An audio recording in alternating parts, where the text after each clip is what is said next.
आम आदमी पार्टी का कांग्रेस पर आरोप। दिल्ली चुनाव जीतने के लिए नहीं, भाजपा को जिताने के लिए लड़ा। आम आदमी पार्टी के दिल्ली प्रदेश अध्यक्ष सौरभ भारद्वाज ने कांग्रेस पर बड़ा आरोप लगाया है। उन्होंने कहा कि 2025 के दिल्ली विधानसभा चुनाव में कांग्रेस ने खुद जीतने के लिए नहीं बल्कि भारतीय जनता पार्टी को जिताने और आम आदमी पार्टी को हराने के मकसद से चुनाव लड़ा। पार्टी मुख्यालय में हुई प्रेस वार्ता में सौरभ भारद्वाज ने कहा कि कांग्रेस और भाजपा की मिलीभगत अब देश की जनता के सामने आ चुकी है। उन्होंने दावा किया कि कांग्रेस के दिल्ली प्रदेश अध्यक्ष देवेंद्र यादव के हालिया इंटरव्यू से यह साफ हो गया है कि कांग्रेस ने चुनावी रणनीति केवल आपको हराने के लिए बनाई थी। सौरभ भारद्वाज ने आम आदमी पार्टी को हारने के पीछे कांग्रेस को बड़ा जिम्मेदार बताया और भाजपा का साथ देने की बात कही। सुनिए दोस्तों, जनरली कौन सी पार्टी किस दूसरे राजनीतिक दल का समर्थन करके किसी तीसरी पार्टी को हरा रही है, इसका हम लोग सिर्फ अंदाज़ा लगा सकते हैं कि ये पार्टी ऐसे कैंपेन कर रही थी, इसने इस तरीके से कैंडिडेट खड़े किए और इनको फ़ायदा हुआ। कयास लगाते हैं लोग, राजनीतिक विश्लेषक।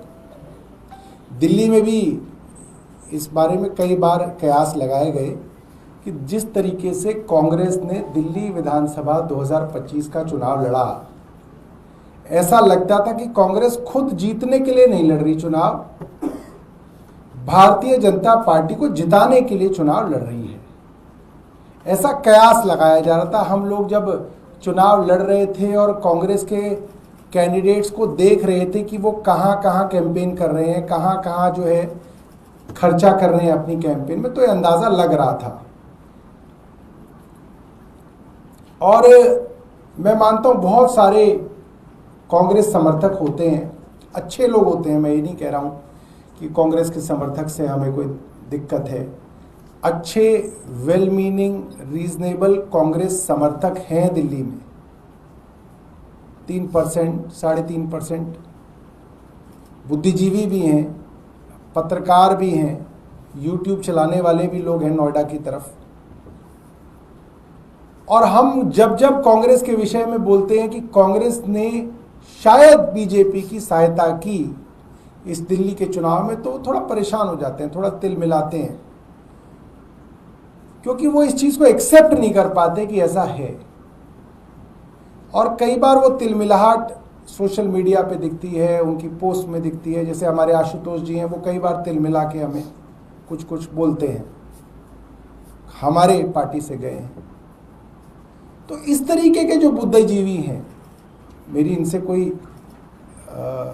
जो है कोई व्यक्तिगत मेरे को कोई इनसे परेशानी नहीं है, मगर ये लोग मैं मानता हूँ वाकई में चिंता करते हैं देश की। और जैसे ही कांग्रेस की तरफ उंगली उठती है, ये लोग थोड़ा परेशान हो जाते हैं। तो मुझे लगता है कि शायद भारत के इतिहास में पहली बार ये साबित होगा कि दिल्ली की कांग्रेस के प्रदेश अध्यक्ष चुनाव के कई महीने बीत जाने के बाद एक अपना इंटरव्यू देते हैं, पॉडकास्ट देते हैं, और उसके अंदर बड़ी तसल्ली से वो समझाते हैं कि कैसे कांग्रेस पार्टी ने, कांग्रेस के दिल्ली कांग्रेस के पदाधिकारियों ने ये तय किया कि चाहे इस बार बीजेपी जीत जाए, आम आदमी पार्टी नहीं जीतनी चाहिए। ये बहुत बड़ी बात है कि कांग्रेस बीजेपी को जिताने के लिए तैयार थी। कांग्रेस ने ये फैसला आनन फानन में नहीं किया। सवाल आया दोबारा कि आप लोगों ने राहुल गांधी जी को कैसे मनाया, खड़गे जी को कैसे मनाया, क्योंकि ये तो कई बार होता है कि स्टेट यूनिट्स जो है वो कई बार इस तरीके की गड़बड़ियां कर देती हैं, राष्ट्रहित को नहीं सोचती, राष्ट्रीय विस्तार को नहीं सोचती, राष्ट्र के लेवल पे कांग्रेस बीजेपी का क्या केमिस्ट्री है उसके बारे में ना सोच के कहते हैं भाई हमको तो इनको निपटाना है, हमें अरविंद केजरीवाल नहीं पसंद। अजय माकन जी ने बहुत सारी इस तरीके की राजनीति की, उनसे हमें कोई दिक्कत भी नहीं है। मगर जब इस बात का खुलासा हुआ कि कांग्रेस की शीर्ष बॉडी सीईसी के अंदर ये बात पूरी तरीके से डिस्कस हुई, खड़गे जी से डिस्कस हुई, राहुल गांधी जी से डिस्कस हुई और उनको उनकी नेशनल लीडरशिप, राष्ट्रीय नेतृत्व ने इसके लिए गो अहेड दिया कि चाहे बीजेपी को जिताना पड़े जिता दो, जो करना है कर लो, आम आदमी पार्टी और केजरीवाल को दिल्ली में हराओ। जीरो पे थी, जीरो पे रही, यही ध्येय था। कैसे एक एक आम आदमी पार्टी के बड़े नेता को कांग्रेस ने टारगेट किया। अरविंद केजरीवाल को कैसे हराएंगे, मनीष सिसोदिया को कैसे हराएंगे। देवेंद्र यादव के मुंह से ये नहीं निकला प्रवेश वर्मा को कैसे हराना है, हमने प्लान किया। रेखा गुप्ता को कैसे हराएंगे, ये हमने प्लान किया। रमेश बिदूड़ी जिसने एक इन्हीं के करीबी सांसद को भद्दी सांप्रदायिक गाली दी, उस रमेश बिदूड़ी को कैसे हराना, इसकी प्लानिंग नहीं की गई। प्लानिंग की गई कि कांग्रेस केजरीवाल को कैसे हराएगी, मनीष सिसोदिया को कैसे हराएगी। फरहाद सूरी खड़े किए गए जंगपुरा में कि मनीष सिसोदिया हार जाए। इतना घिनौना चेहरा कांग्रेस का आपने 1984 के दंगों में भी नहीं देखा होगा। ये उससे भी घिनौना चेहरा है। और क्यों है? क्योंकि आज जब गरीब की झुग्गी टूट रही है, गरीब के सर से छत उजाड़ी जा रही है, जब उसके रोजगार के ऊपर बुलडोजर चल रहा है, तो वो गरीब सोच रहा है कि आज केजरीवाल होता तो किसी की औकात नहीं थी कि हमारी झुग्गी तोड़ दे। आज केजरीवाल नहीं है, इसलिए हमारी झुग्गियां तोड़ी जा रही हैं। और केजरीवाल क्यों नहीं है? क्योंकि कांग्रेस ने कहा कि we will go full hog, हम पूरी ताकत लगा देंगे। किसके लिए? जीतने के लिए नहीं, केजरीवाल को हराने के लिए कांग्रेस पूरी ताकत लगा देगी। और ये इन्होंने जो इलेक्शन कमीशन में जो रिटर्न्स फाइल किए उसमें भी दिख रहा है। 2025 दिल्ली विधानसभा चुनाव में जो पार्टी 10 साल से सत्ता में है, उस पार्टी ने पैसा खर्च किया करीब 14 करोड़ रुपए। जो पार्टी देश की सबसे बड़ी पार्टी है, सबसे राज्यों में ज्यादा पार्टी है, उसने खर्च किया 57 करोड़ रुपए बीजेपी ने। आम आदमी पार्टी ने 14 करोड़ और कांग्रेस ने खर्च किया करीब 46.18 करोड़ रुपया। भैया कमाल ही कर दिया तुमने तो। और 46 करोड़ में भी क्या लाए? अंडा। 46 करोड़ में भी 0 सीट्स। ये कांग्रेस है। और कमाल की बात है, जो पार्टी सत्ता में है उसको कैश डोनेशन कितना मिला? 2000 रुपए। अब ये 46 करोड़ रुपए, क्योंकि कांग्रेस को हिसाब देना मुश्किल हो जाता, 46 करोड़ कहां से आए? खर्च तो कर दिए। क्योंकि खर्च करोगे आप, आजकल सोशल मीडिया में खर्च करना पड़ता है, तो व्हाइट का ही खर्च करना पड़ता है, आप उसको दिखा नहीं सकते कहीं। आपको लीगल होर्डिंग लगाने हैं, बस स्टैंड पे लगाने हैं, तो व्हाइट का ही खर्च करना पड़ेगा, आप उसको कैश में नहीं दिखा सकते। तो मजबूरी थी कि अगर इतना बड़ा तामझाम रेडियो पे, इंटरनेट पे, डिजिटल में, फेसबुक पे, गूगल पे, सब जगह करना है, तो पार्टियों को अब व्हाइट का खर्चा दिखाना पड़ता है। तो कांग्रेस ने 46 करोड़ का खर्चा दिखाया, मगर लाए कहां से? कह रहे हैं 44 करोड़ रुपए कैश इकट्ठा किया गया। हो सकता है कैश इकट्ठा कर लें 44 करोड़ रुपए। अगर कोई 1 करोड़ दे दे, कोई 2 करोड़ दे दे, कोई 50 लाख दे दे, तो 44 करोड़ रुपए इकट्ठा हो सकता है। मैं नहीं कह रहा कि मुश्किल काम है, मगर इलेक्शन कमीशन की लिमिट है कि 2000 रुपए से ज्यादा कैश नहीं लिया जा सकता।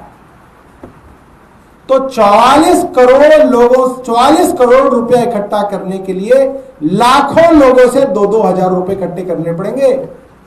और लाखों लोगों से जब 2-2 हजार रुपए इकट्ठे होते हैं ना, तो कैंपेन चलानी पड़ती है कि भाई वहां पे पर्ची रखी है, आओ 2000 रुपए जमा करो और पर्ची ले जाओ। भाई फला जगह पे एमएलए कैंडिडेट पर्ची लेके बैठा है, 2-2 हज़ार रुपए लेके आओ और उसकी वीडियो भी चलती है। उसके लिए तो बड़ा तामझाम करना पड़ता है। वो कहीं देखा हो किसी ने कांग्रेस का? और क्यों बीजेपी इनकी जांच नहीं कराना चाहती? हमें तो 50-50 लाख के 2 चेक मिल गए थे तो प्रधानमंत्री कहते थे काली रात के अंधेरे में 1 करोड़ रुपए आ गया केजरीवाल को, चेक से आया था। यहां दिन के उजाले में 44 करोड़ रुपए कैश आ गया अब कांग्रेस के पास। भारतीय जनता पार्टी को चिंता ही नहीं है। क्यों नहीं है भाई? क्योंकि वो 44 करोड़ रुपया केजरीवाल को हराने के लिए आया था और उससे बीजेपी का फायदा है और उसमें कांग्रेस का भी फायदा है। तो जिस तरीके से क्षेत्रीय दलों के ऊपर सवार होके भारतीय जनता पार्टी ने सत्ता हथियाई, उसी तरीके से क्षेत्रीय दलों को कुचल के कांग्रेस को लगता है वो सत्ता हथिया लेगी। वोटर वहां पे तेजस्वी यादव के हैं, कैडर वहां पे तेजस्वी यादव का है, झंडा उठाने वाला तेजस्वी यादव का है, फ्री की मार्केटिंग हो रही है राहुल गांधी की। भैया बहुत बढ़िया, जिंदाबाद। जमीन पे कैडर नहीं, पोलिंग एजेंट नहीं, जो पोलिंग एजेंट है उसको पता नहीं कि वो पोलिंग एजेंट है, बीएलए है, BLA 2 है। जिंदाबाद राहुल गांधी। कैडर सारा लालटेन का। तो ये जो कांग्रेस कर रही है छोटे दलों के साथ, ये आज हम चाहते थे कि सबको एक्सपोज किया जाए। और वो शुभचिंतक जो कांग्रेस के सिंपैथाइजर हैं, हम नहीं कह रहे कि आप कांग्रेस से दुश्मनी ले लो, मगर आप इन वीडियोस को देखिएगा और सोचिएगा कि ये कोई कांग्रेस का कोई बूथ एजेंट नहीं है। ये कांग्रेस दिल्ली प्रदेश का अध्यक्ष है देवेंद्र यादव, और जिस पत्रकार से बात कर रहे हैं उनसे काफी कंफर्टेबल हैं। कांग्रेस को सालों से कवर करते आए हैं, आदेश रावल नाम है शायद, है ना? तो एक एक करके 2 वीडियो आपको दिखाएंगे।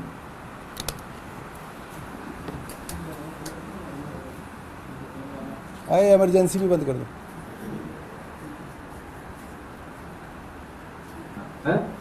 शुरू से निश्चित, अगर हमें दिल्ली में दिल्ली की रास्ता आसान होने वाला है। आम आदमी पार्टी को आना चाहिए निश्चित। एक मिनट रुको, दोबारा शुरू, इसको दोबारा से शुरू करो। शुरू का जो सेंटेंस है वो सुनिएगा। आम आदमी पार्टी को हराना था, सुनिए। रास्ता आसान होने वाला है। आम आदमी पार्टी को हराना चाहिए निश्चित। अगर हमें दिल्ली में दिल्ली की बात करें, दिल्ली को स्ट्रैटेजी क्या बनेगी, कैसे हराना है? टारगेटेड सीट करें या स्ट्रॉन्ग कैंडिडेट्स करें? जब आप चुनाव लड़ते हैं तो ऑल आउट जाते हैं। हमने कोई ऐसा रास्ता नहीं सोचा। हमने ये भी सोचा कि अगर आम आदमी पार्टी को हराना है तो जरूरी है कि केजरीवाल जी को हराया जाए, जरूरी है मनीष सिसोदिया को हराया जाए, जरूरी है सत्येंद्र गर्ग को हराया जाए। जो इनके बड़े चेहरे थे, कम से कम उनको अगर हम घेर लेते हैं तो शायद हमारा रास्ता आसान होगा और कहीं ना कहीं हम उसमें कामयाब भी, परसेप्शन भी बना और इन लोगों को हम हराने में भी कामयाब हो पाए। मैंने कहा कि जो आइकॉन्स थे इनके, विशेष रूप से उनमें हमने टारगेट किया। अगर आपको याद होगा तो संदीप जी को मन नहीं था वहां चुनाव लड़ने का, तो कहीं और चुनाव लड़ना चाहते थे। राम गांधी ने बनाया था, आपने बनाया था, दिवाकर ने बनाया था या काफी साहब ने बनाया? आज मैं आपको सामने एक बात रखता हूँ, हम तैयार थे कि जहाँ से वो लड़ना चाहते हैं वो चुनाव लड़े। ठीक है। जिस दिन हमारी इलेक्शन कमेटी की CEC की जो मीटिंग होती है, उससे एक दिन पहले, उसी दिन सुबह संदीप जी का मुझे फोन आता है। हम स्क्रीनिंग कमेटी के लोग सारे बैठे होते हैं और ये चर्चा कर रहे थे कि क्योंकि CEC नहीं वो तो हो गया था उनका, तो कि भाई ठीक है, वो जहाँ से चाहते हैं उनको वहां से देते हैं। क्योंकि ये तय हमने किया था कि सीनियर लीडरशिप को ज्यादा से ज्यादा चुनाव लड़ाने की कोशिश करें। उसमें उनका भी था, उनका चुनाव जहाँ था वो लड़ना चाहते तो लड़ रहे थे, तो तय हो गया था। लेकिन उनकी घंटी बजती है, मैंने फोन उठाया, दी भाई साहब नमस्कार, कैसे हैं? उन्होंने कहा मुझे मिलना है। मैंने कहा मैं तो अभी मीटिंग में हूँ, आप आदेश करो। उन्होंने कहा नहीं अर्जेंट है, कहाँ पे हो आप? मैं वहीं आ जाता हूँ।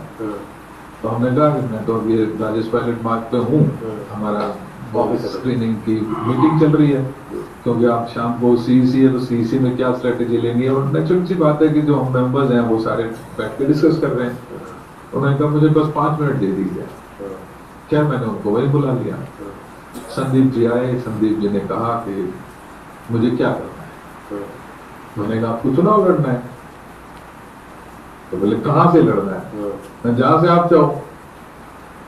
तो उन्होंने कहा मैं थोड़ा सा कंफ्यूजन हूँ और मैं आपसे राय चाहता हूँ। मैंने कोई बात नहीं, देखो भाई, जब मैं आपको इसमें ये भी एक एंगल बताता हूँ कि मेरे बहुत अच्छे खट्टे मीठे थोड़े से रिलेशंस जो पार्टी के अंदर होते हैं, तो वो हो रहे हैं, तो मैं कोई उसमें रिस्क नहीं लेना चाहता था। मैंने कहा देखो भाई साहब, आप समझदार हैं, आप पार्टी के सीनियर लीडर हैं, यू आर अ बेटर जज टू गेज कि कहाँ से आपको चुनाव लड़ना बेहतर है। बट ही इंसिस्टेड कि नहीं, आप मुझे बताओ और I will go for that whatever you से। मुझे थोड़ा सा फिर कॉन्फिडेंस आया, तो मैंने कहा कि ठीक है, लेट अस डिस्कस। और उनसे फिर मैंने जो प्रोज एंड कॉन्स है उनके बारे में चर्चा की। लेकिन अल्टीमेटली मैंने कहा कि अगर आप यहाँ से लड़ रहे हैं तो निश्चित ही, देखिए चुनाव जो है पूरा, एक तो सेंट्रल दिल्ली की सीट हो गई, मौजूदा मुख्यमंत्री के खिलाफ आप लड़ोगे, एक पूर्व मुख्यमंत्री के बेटे हैं वो उसमें मैदान में है, और ये वही व्यक्ति है जिन्होंने शीला जी को हराया था।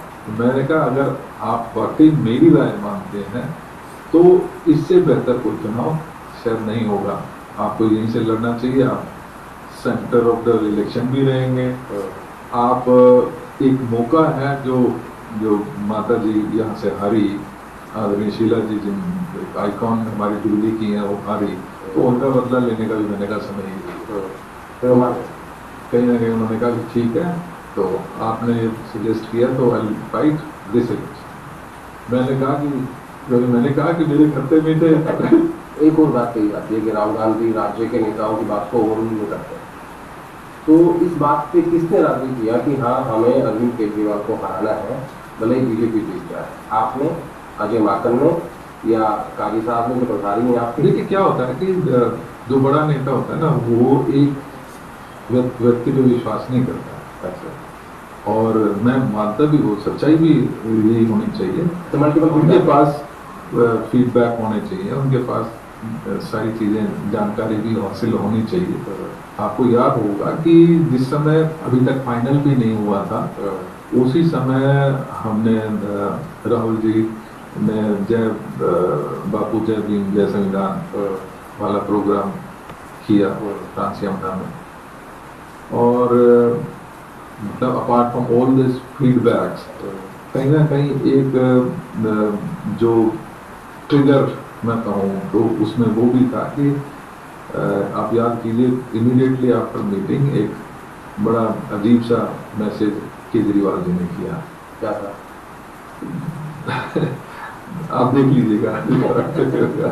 तो एनीवेज वो कहीं ना कहीं मल्टीपल जो फीड्स थी, मतलब प्रमोट किया गया, प्रमोट भी किया गया, और जो मैं मानता हूँ कि जो चारों तरफ से फीडबैक थी, चाहे उसमें हम ऐसा कहते हैं कि और मुझे फाइनली याद है कि फाइनली जब हम सीईसी की मीटिंग में बैठे थे, तब ये बात हमने तय की, तब हमने हमारे में से कुछ लोगों ने ये चर्चा भी की, उसमें हमारे सेक्रेटरीज भी थे, उसमें जनरल सेक्रेटरीज भी थे, और सीनियर लीडरशिप सारी, आपको पता है सीईसी के मेंबर जो थे वो सारे थे।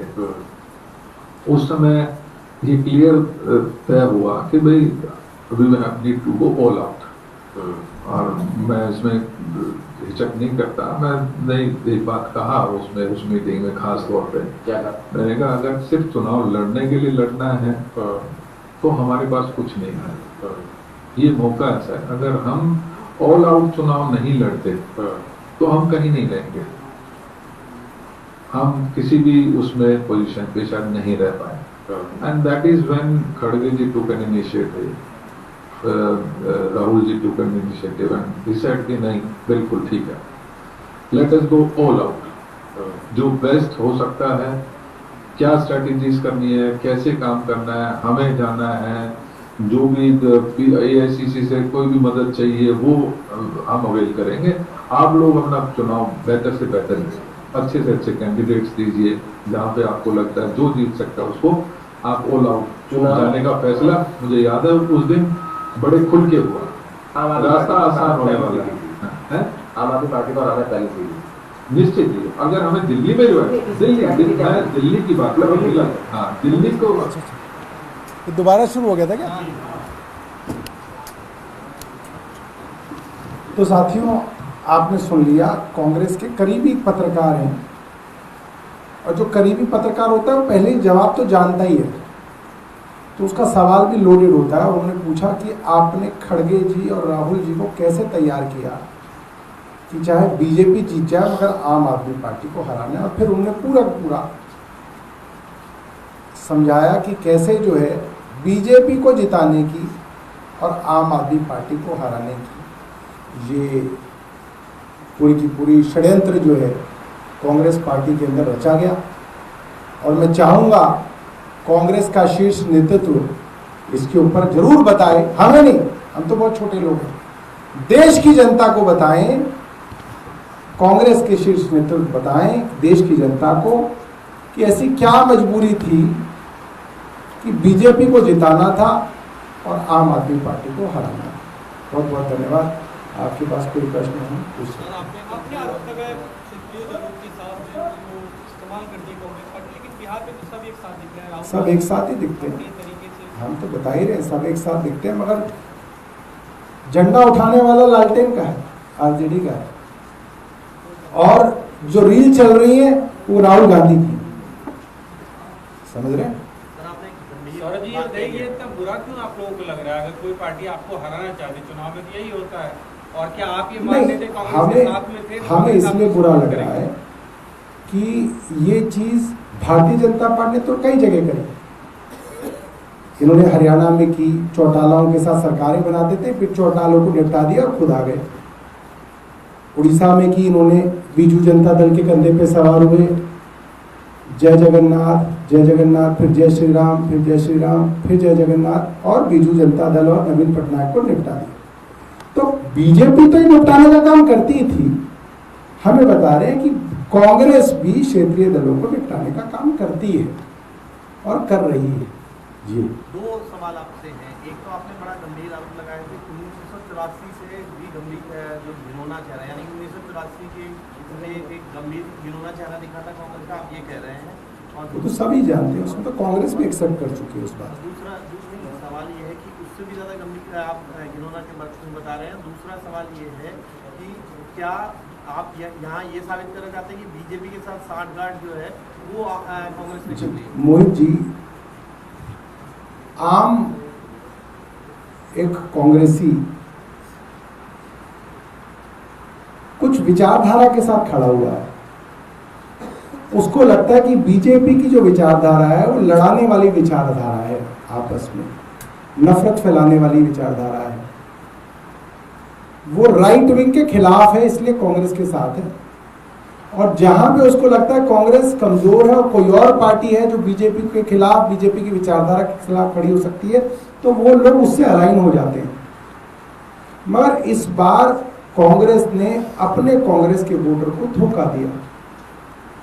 उन्होंने धोखे देके भारतीय जनता पार्टी दिल्ली में स्थापित कर दी, और जब से भारतीय जनता पार्टी आई है जो हो रहा है दिल्ली में वो सबको मालूम है।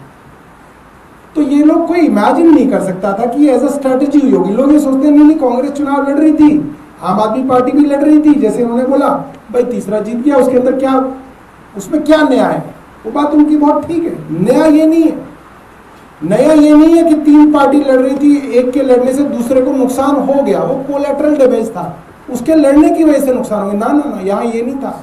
यहाँ पे तय किया गया कि चुनाव ऐसे लड़ा जाएगा जिससे भारतीय जनता पार्टी जीत जाए, केजरीवाल हार जाए, हम तो हारे ही बैठे हैं। तो हम इसको अपने आप को ऐसे इस्तेमाल कर लें, और वो दिखा ग्राउंड पे। हम सब लोगों ने चुनाव लड़ा है, हम लोगों ने देखा है कांग्रेस ने किस तरीके से वर्किंग की है, कांग्रेस का कार्यकर्ता आपको बता देगा।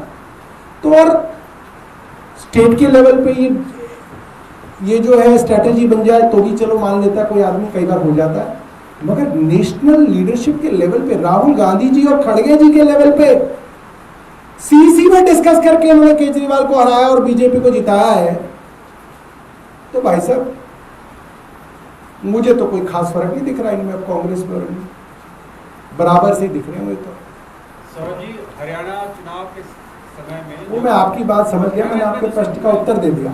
हरियाणा चुनाव के समय में केजरीवाल ने कोई मीटिंग करके ये तय नहीं किया कि बीजेपी को जिता देंगे। मैं कुछ और कह रहा हूँ, मैं समझ गया। मेरा सवाल ये है कि हरियाणा चुनाव के वक्त आप लोगों के बीच में गठजोड़ की कोशिश हुई, उसके बाद सब खत्म हो गया, उसके बाद भी क्यों उम्मीद जगा के रखे हैं आप लोगों ने? मैं ये जानना चाहता हूँ कांग्रेस से।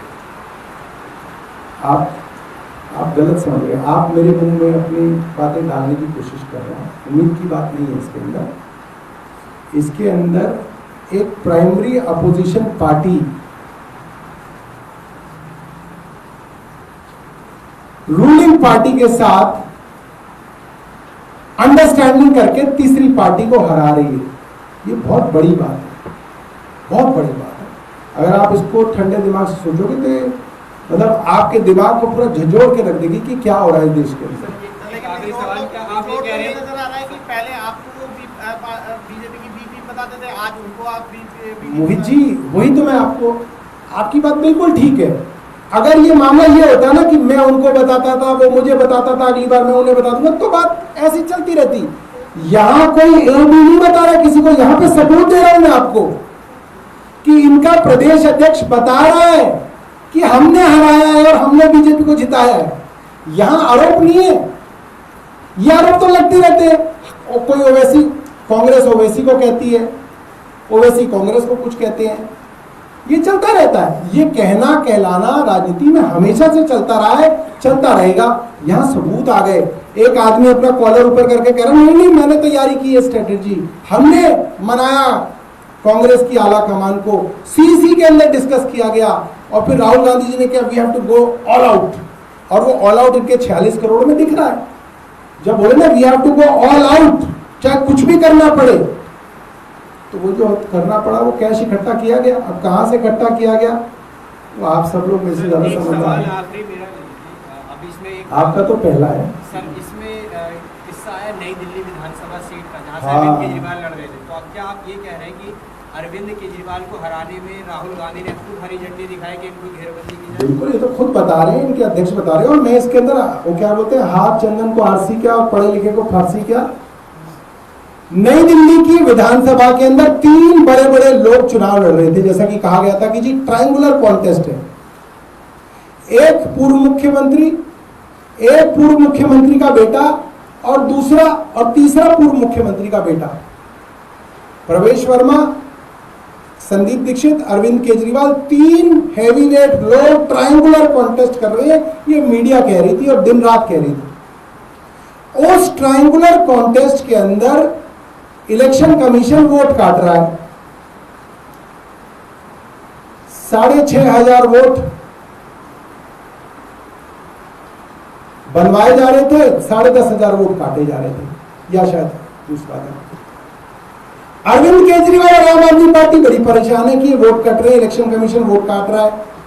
रोज प्रेस कॉन्फ्रेंस कर रहे हैं, अरविंद केजरीवाल कर रहे हैं, कभी आतिशी कर रही है, कभी संजय सिंह कर रहे हैं, कभी राघव चड्ढा कर रहे हैं, कभी चारों मिलकर कर रहे हैं।